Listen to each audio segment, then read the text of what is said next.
Hello दोस्तों, मैं सोनपाल सिंह आपका स्वागत करता हूं अपने यूट्यूब चैनल में। दोस्तों कैसे हैं आप? आशा करता हूं अच्छे होंगे, मस्त होंगे, ज़बरदस्त होंगे। तो दोस्तों आज हम स्मार्ट बोर्ड पर अपनी यूट्यूब चैनल पर पहली क्लास शुरू करने जा रहे हैं, इसलिए इस वीडियो में शुरू से अंत तक बने रहिए।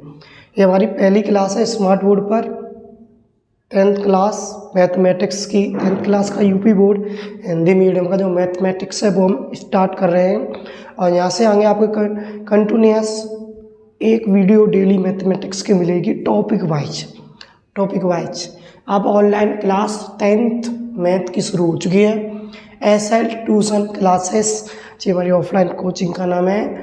क्लास नंबर 1 है, पहली क्लास है। चैप्टर नंबर 2 से मैथमेटिक्स 10th क्लास का हम स्टार्ट कर रहे हैं, जिस चैप्टर का नाम है बहुपद। इंग्लिश में इसे पॉलिनोमियल्स कहते हैं। दोस्तों इंग्लिश में से क्या कहते हैं? पॉलिनोमियल्स। और इस हम वीडियो में केवल इंट्रोडक्शन के बारे में पढ़ेंगे। बहुपद का क्या परिचय क्या है, परिचय इंट्रो के बारे में पढ़ेंगे, केवल इंट्रो के बारे में। तो दोस्तों स्टार्ट कर रहे हैं। इससे पहले बहुपद चैप्टर पहले स्टार्ट करने से पहले हम मैथमेटिक्स के सिलेबस पर नज़र डाल लेते हैं कि 10th class UP board Hindi medium का सिलेबस क्या है। दोस्तों तो सिलेबस जानते हैं, चलो सिलेबस क्या है। तो 10th क्लास मैथ विषय सूची, तो सिलेबस क्या है वो देखेंगे। तो दोस्तों जो पहला चैप्टर है हमारा मैथमेटिक्स का, जो पहला चैप्टर है वो पहला चैप्टर है वास्तविक संख्या। वास्तविक संख्या, वास्तविक संख्याएं, जिसको इंग्लिश में हम रियल नंबर कहते हैं, रियल नंबर्स। चैप्टर नंबर 2 है, जो चैप्टर नंबर 2 है वो है बहुपद, जो कि स्टार्ट करेंगे इसे बहुपद। चैप्टर नंबर 3 दो चर वाले रैखिक युग्म समीकरण, रैखिक युग्म समीकरण। ये चैप्टर नंबर 3 है। चैप्टर नंबर 4 है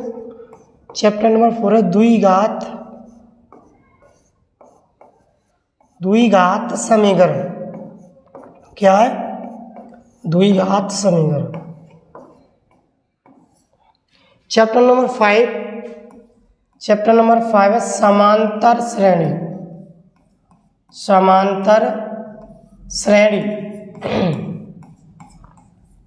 चैप्टर नंबर 6 है त्रिभुज,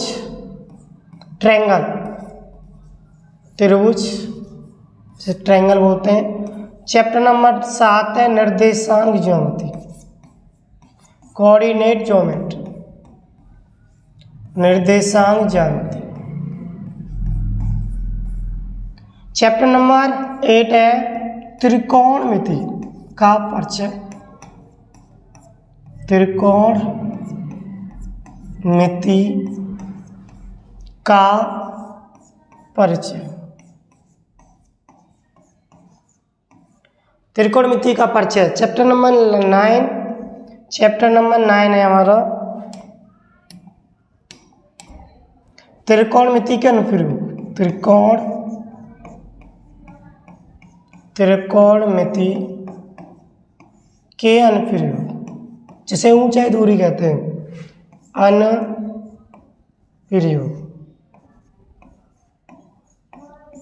अनुप्रयोग। ये चैप्टर नंबर 9 है। चैप्टर नंबर 10 है हमारा वृत्त, सर्कल।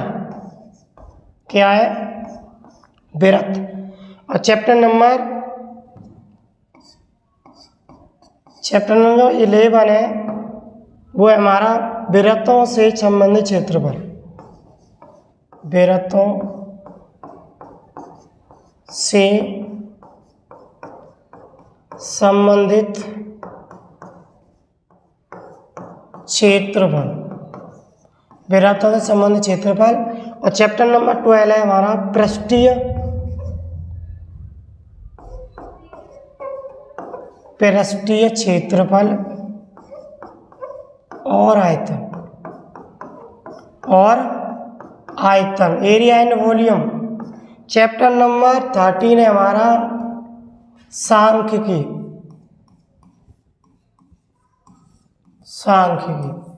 और चैप्टर नंबर 14 है हमारा प्रोबेबिलिटी प्रायिकता। तो हमारे सिलेबस में जो 10th क्लास का मैथमेटिक्स है हिंदी मीडियम यूपी बोर्ड, उसका सिलेबस कुछ ऐसे है। पहला चैप्टर हमारा वास्तविक संख्याएं जिसको रियल नंबर्स कहते हैं। दूसरा चैप्टर बहुपद जिसको पॉलिनोमियल्स कहते हैं। तीसरा चैप्टर है दो चरवारे रैखिक समीकरण युग्म। चौथा चैप्टर है द्विघात समीकरण। पांचवा चैप्टर है समानता श्रेणी अर्थमेटिक प्रोग्रेशन। चैप्टर नंबर 6 है त्रिभुज ट्रायंगल। चैप्टर नंबर 7 है 7 निर्देशांक ज्यामिति कोऑर्डिनेट ज्योमेट्री। चैप्टर नंबर 8 है त्रिकोणमिति का परिचय। चैप्टर नंबर 9 है त्रिकोणमिति के अनुप्रयोग। चैप्टर नंबर 10 सर्कल वृत्त और चैप्टर नंबर 11 है वृत्तों से संबंधित क्षेत्रफल। चैप्टर नंबर 12वां पृष्ठीय क्षेत्रफल आयतन। चैप्टर नंबर 13 है सांख्यिकी और चैप्टर नंबर 14 लास्ट प्रायिकता प्रोबेबिलिटी। इस प्रकार कुछ सिलेबस है यूपी बोर्ड हिंदी मीडियम का। आपने पेन कॉपी लेकर कॉपी में नोट कर लीजिए या स्क्रीनशॉट लीजिए। चल तो नेक्स्ट चलते हैं। हम बहुपद के इंट्रो के बारे में पढ़ेंगे, बहुपद के परिचय, थोड़ा सा बेसिक चीज़ें सीखेंगे कि बेसिक चीज़ क्या होती है, इंट्रोडक्शन बहुपद क्या होता है। तो उससे पहले थोड़ी सी बेसिक चीज़ सीखेंगे, जैसे कि हम पढ़ते हैं अचर इसे कांस्टेंट कहते हैं। हम पढ़ते हैं अचर कांस्टेंट कहते हैं। अचर क्या होता है? अचर वे मान होते हैं, वे मान जो निश्चित होते हैं, जो फिक्स होते हैं, जो निश्चित होते हैं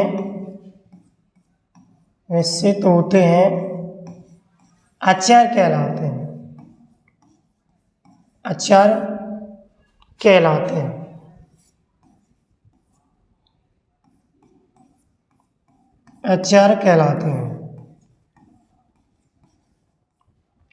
वे मान जो निश्चित होते हैं अचर कहलाते हैं। कांस्टेंट कहलाते हैं जो वैल्यू फिक्स होती हैं, जो कभी बदले ना। तुम्हारे लिए, मेरे लिए, हर किसी बच्चे के लिए जो वैल्यू फिक्स होती हैं उन्हें हम अचर कहते हैं।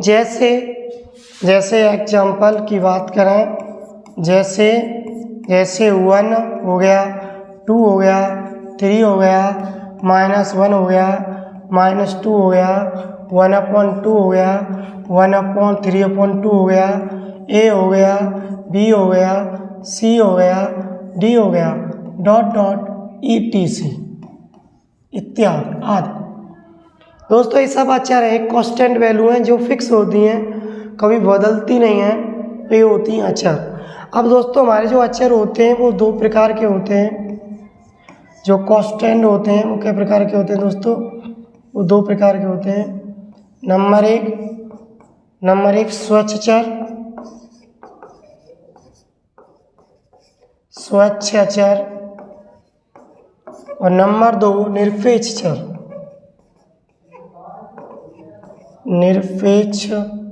अचर। आई समझ में दोस्तों सबकी? कोई भी डाउट हो तो आप कमेंट सेक्शन में कमेंट छोड़ सकते हैं। अगर वीडियो में कोई भी गलती होती है, मेरी ऑडियो वीडियो में कोई भी गलती होती है, तो आप कमेंट सेक्शन में मुझे लिखकर बताएंगे कि आपकी वीडियो में ये कमी है, आपकी वॉइस में ये कमी है, तो मैं अपनी वॉइस, अपनी वीडियो की क्वालिटी को अगली बार सुधारने का प्रयास करूँगा। क्योंकि दोस्तों ये हमारी स्मार्ट बोर्ड पर ऑनलाइन पहली क्लास है, तो ऑनलाइन पढ़ाने का अनुभव तो है नहीं, गलतियाँ तो होंगी, और आप लोग गलतियों को जब बताएंगे तो मैं गलतियों को सुधार करते हुए आगे बढ़ूँगा। तो कुछ गलती हो जाए तो माफ़ करना, गलती कर के मैं आगे बढ़ूँगा। आप गलतियों को मुझे बताना, कमेंट सेक्शन में मुझे गलतियों को बताना कि सर जी ये गलती है, सही करो। मैं उस गलती को सही करता जाऊँगा और आप इस चैनल पर कमेंट ज़रूर करें, मुझे फीडबैक ज़रूर दें और लाइक ज़रूर करें, जैसे मैं मोटिवेट आपका जाएगा तो कुछ नहीं, मैं मोटिवेट हो सकूँ, जिससे मोटिवेशन आ सके, मुझे एनर्जी आ सके और मैं आगे की वीडियो बनाने की कोशिश करूँ, जिससे कंटिन्यूअस वीडियो आपको दे सकूँ और एक एनर्जी बनी रहे। असल दोस्तों क्वेश्चन होते हैं, अचर होते हैं दो प्रकार के होते हैं, स्वच्छ अचर और निरपेक्ष अचर। और दोस्तों स्वच्छ अचर कौन से होते हैं? स्वच्छ अचर होते हैं हमारे ABC, स्वच्छ अचर होते हैं हमारे ABCD डॉट डॉट, ये हमारे स्वच्छ अचर होते हैं। और निरपेक्ष अचर होते हैं 1 2 3 4 डॉट डॉट, ये दोस्तों निरपेक्ष अचर होते हैं। तो आपकी समझ में आया होगा। अब नेक्स्ट पढ़ेंगे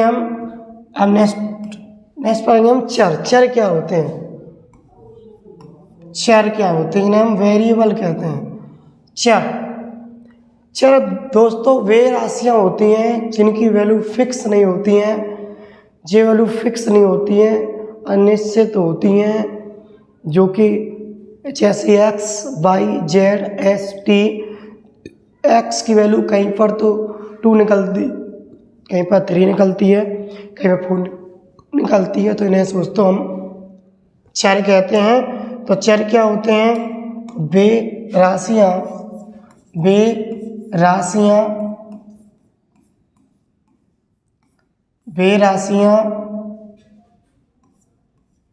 जिनके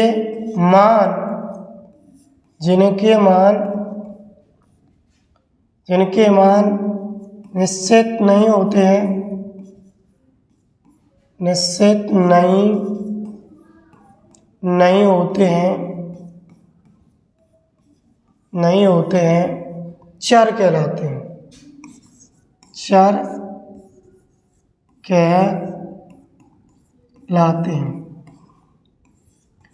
चर कहलाते हैं। तो वे वैल्यू जो फिक्स नहीं होती हैं, वे मान जो फिक्स नहीं होते हैं, क्या कहलाते हैं दोस्तों? जो लोग चर कहलाते हैं, वे राशियाँ क्या कहलाती हैं? वे राशियाँ चर कहलाती हैं। जैसे कि उदाहरण की बात करें, x हो गया, y हो गया, z हो गया, s हो गया, t हो गया, डॉट डॉट, ये दोस्तों क्या हैं? ये सब चर हैं। इनको चर मानते हैं हम, इनको वेरिएबल मानते हैं।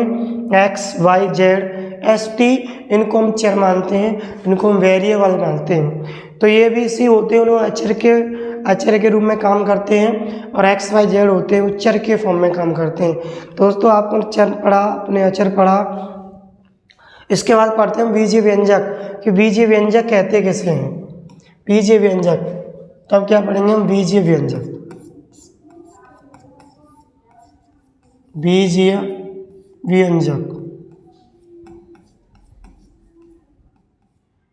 तो बीजीय व्यंजक क्या होते हैं? चरों और अचरों से मिलकर बना व्यंजक बीजीय व्यंजक कहलाता है। चरों और अचरों से मिलकर बना व्यंजक बीजीय व्यंजक कहलाता है। चरों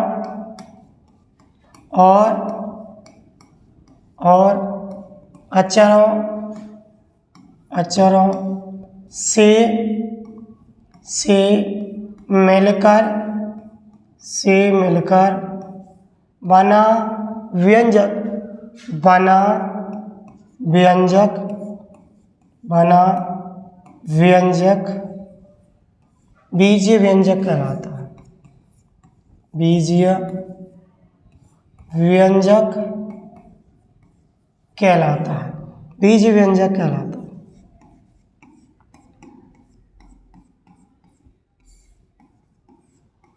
बीजीय व्यंजक क्या होता है दोस्तों? चरों अचरों से मिलकर बना व्यंजक क्या कहलाता है? बीजीय व्यंजक कहलाता है। इसलिए मैंने चर पढ़ाया था, अचर पढ़ाया था, तो अब क्या पढ़ेंगे? बीजीय व्यंजक। जैसे कि उदाहरण की बात करें, सपोज दैट एग्जाम्पल, जैसे कि मैंने लिखा ax प्लस k5, मैंने लिखा ax प्लस k5।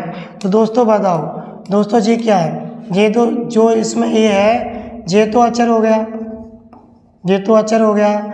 जो इसमें x है ये चर हो गया, चर हो गया। 5 क्या है, इसमें अचर हो गया। तो इससे इन तीनों से मिलकर क्या बना, ax + 5। जो ax + 5 है ये क्या कहलाता है, ये बीजीय व्यंजक कहलाता है। क्या कहलाता है दोस्तों, ये बीजीय व्यंजक कहलाता है। जैसे एक और एग्जाम्पल की बात करें, 2x वर्ग प्लस के 2x।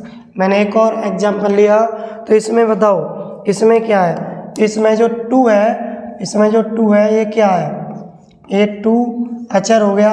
और इसमें जो x है ये क्या हो गया, ये चर हो गया। तो 4 अचर से मिलकर तो बना है 2x वर्ग + 2। तो दोस्तों इसको क्या कहेंगे, इसको हम बीजीय व्यंजक कहते हैं।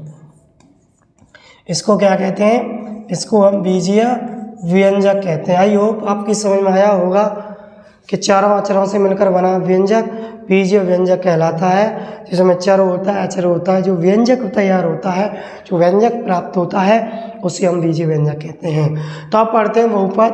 बहुपद क्या होता है, डेफिनेशन ऑफ पॉलिनोमियल्स। अब आपकी दिमाग में बहुपद किसे कहते हैं जी, आपको एकदम सटीक समझ में आ जाएगा और आपको याद हो जाएगा बहुपद किसे कहते हैं। और आज के बाद आप बहुपद की डेफिनेशन कभी नहीं भूलेंगे। बहुपद की परिभाषा, डेफिनेशन ऑफ पॉलिनोमियल्स। बहुपद किसे कहते हैं, बहुपद क्या होता है।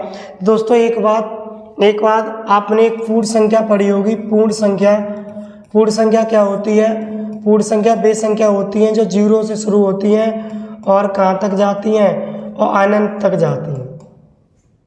जैसे 0, 1, 2, 3 ये होती हैं पूर्ण संख्याएं। अगर दोस्तों चर की पावर,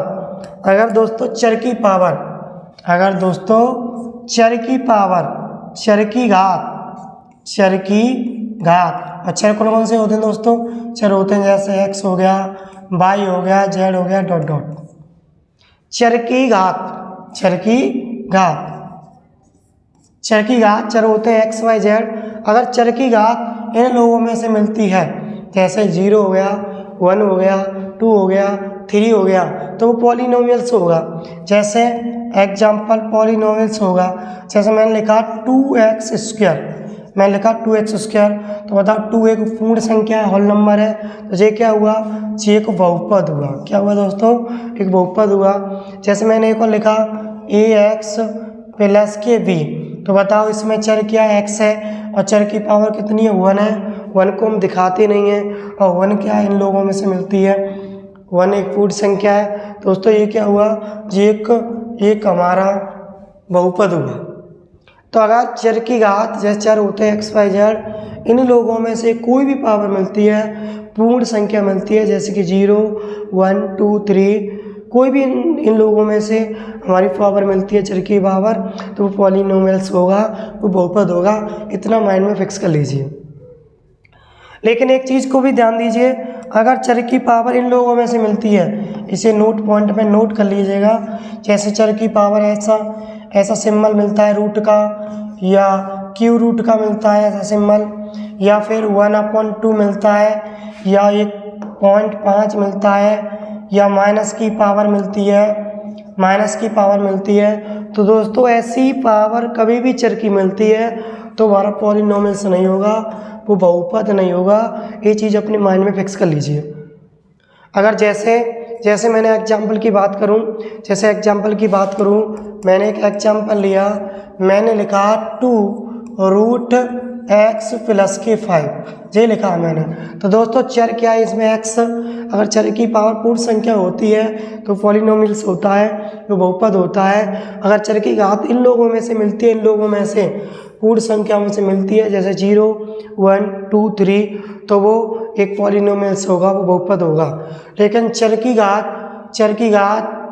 के ऊपर कोई रूट मिलता है, चर की घात 1/2, 3/2, 1.5 माइनस की मिलती है, तो पॉलिनोमियल्स नहीं होगा।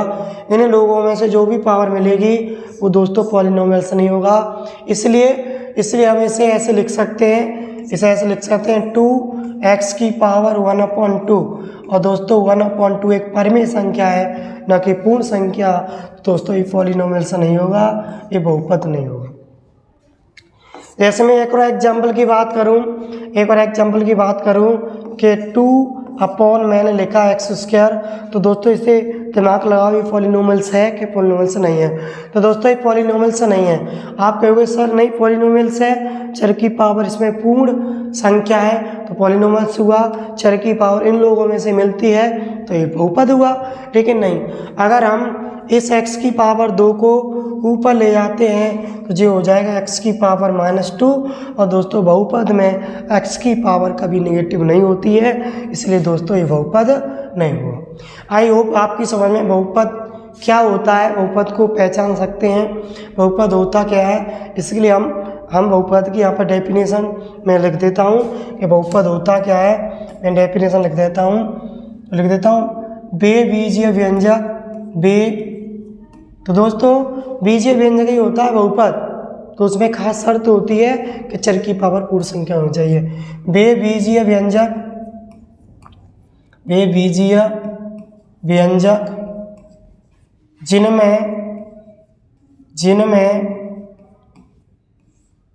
जिनमें चर की घात एक पूर्ण संख्या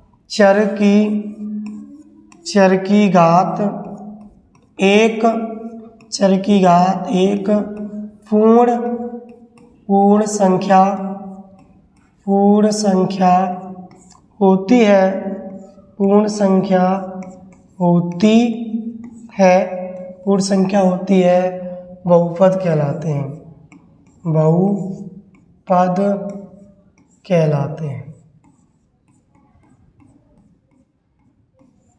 बहुपद कहलाते हैं। दोस्तों बेबीजीय व्यंजक जिनमें चर की घात एक पूर्ण संख्या होती है बहुपद कहलाते हैं। दोस्तों बहुपद को हम इंग्लिश में पॉलिनोमियल्स कहते हैं, इसलिए हम बहुपद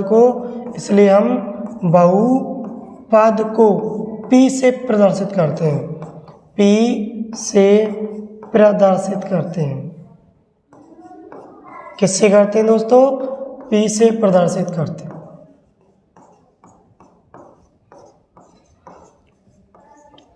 तो सबकी समझ में आया होगा। पेन कॉपी लेकर इसे पेन कॉपी में दोस्तों नोट कर लीजिए, बच्चे नोट कर लीजिए। अगर कोई भी डाउट है तो आप कमेंट सेक्शन में अपने डाउट छोड़ सकते हैं, मैं अगली वीडियो में आपके डाउट ले लूँगा। उन डाउटों को देखकर दोस्तों बहुपद आपकी समझ में आया होगा। बहुपद किसे कहते हैं? पॉलिनोमियल्स इंग्लिश में कहते हैं, इसलिए को P से क्या करते हैं? P से हम रिप्रेजेंट करते हैं, इसको P से हम प्रदर्शित करते हैं। लेकिन बहुपद हमारे जो हाई स्कूल सिलेबस है उसमें बहुपद में जो हमारे सिलेबस में वो एक चर वाला बहुपद है। या तो बहुपद x में होना चाहिए, या बहुपद y में होना चाहिए, या बहुपद z में होना चाहिए। इसलिए अगर बहुपद होगा तो उसके साथ x y z जरूर होगी। जैसे कि बहुपद है, बहुपद नहीं है जी, बहुपद है, इसमें x है तो इससे चर x में बहुपद है, इसमें x है तो चर x में बहुपद है।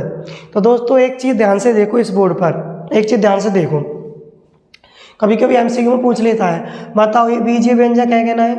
ये बीजीय व्यंजक है, क्योंकि चार अक्षरों से मिलकर बना व्यंजक बीजीय व्यंजक कहलाता है।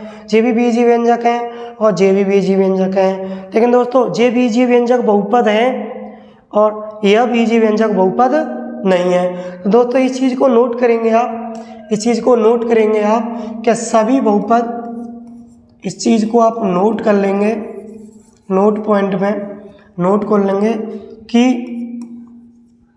सभी बहुपद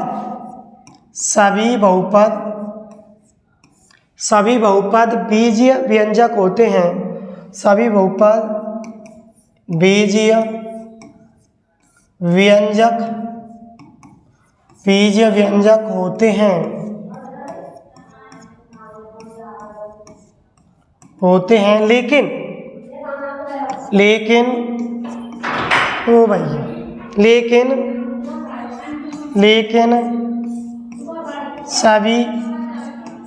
लेकिन सभी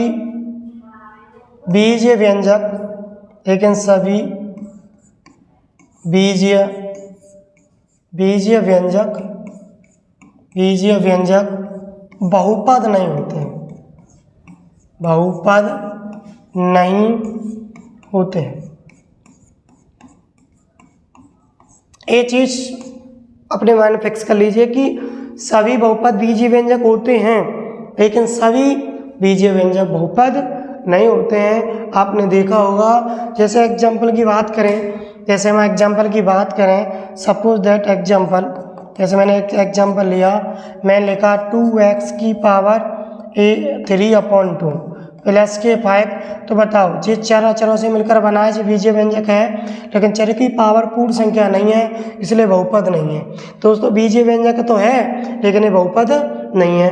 लेकिन मैंने एक और एग्जाम्पल लिया, 2x की पावर 5 - 2, तो चारों और अक्षरों से मिलकर बना है, ये भी बीजीय व्यंजक है, लेकिन चर की पावर इसमें पूर्ण संख्या है, तो ये बहुपद है। तो ये बहुपद भी है, बीजीय व्यंजक भी है, लेकिन ये बीजीय व्यंजक है, बहुपद नहीं है। इतनी बात फिक्स कर लीजिए, ठीक है। अब एक और चीज़ नोट पॉइंट में देखिए कि हमको पता है कि हम इंग्लिश में बहुपद को पॉलिनोमियल्स कहते हैं, इसलिए p से रिप्रेजेंट करते हैं। इसलिए मैंने एक बहुपद लिखा, मान लीजिए ax वर्ग bx + c, मैंने एक बहुपद लिखा। तो दोस्तों बताओ इसमें चर क्या है? चर x है। चर क्या है? x है, पॉलिनोमियल्स है, इसलिए पॉलिनोमियल्स को किस तरह दर्शाते हैं? p से, और x इसमें चर है, तो इसे रिप्रेजेंट करेंगे हम ax px बराबर ax वर्ग bx + c। तो दोस्तों हमेशा बहुपद को हम p से निरूपित करते हैं, और जो बहुपद में चर होता है उसे उसके चर के फॉर्म में लिखते हैं। तो px का मतलब है पॉलिनोमियल ऑफ x, बहुपद है वो x चर में है। ठीक उसी प्रकार जैसे मैंने एक और एग्जाम्पल लिया, मैंने लिखा p y बराबर, तो बहुपद लिखूंगा जैसे a² b y और प्लस के c। तो ये बहुपद किस में? ये चर y में बहुपद है, ये चर किस में? y में बहुपद है। फिर मैंने एक को लिखा pz बराबर 2 - के 5z प्लस के z5z3। तो बताओ इसमें चर क्या है? इसमें दोस्तों चर z है, इसलिए इसे pz बराबर लिखा। तो हमेशा हम बहुपद को p से रिप्रेजेंट करते हैं, और जो बहुपद जौन से चर में होता है उसके चर में के फॉर्म में लिखते हैं। इसलिए हम कह सकते हैं कि बहुपद को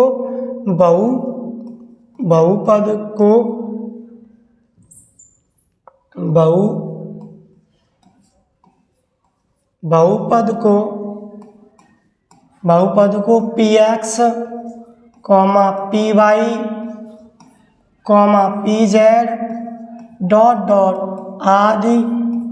आदि से प्रदर्शित करते हैं।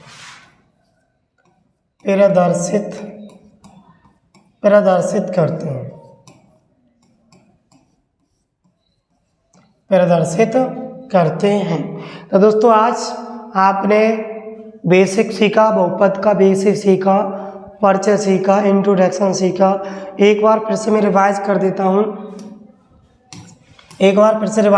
हूँ। आज का जो टॉपिक है हमारा इंट्रोडक्शन है बहुपद के बारे में। इससे पहले हमने क्या सीखा?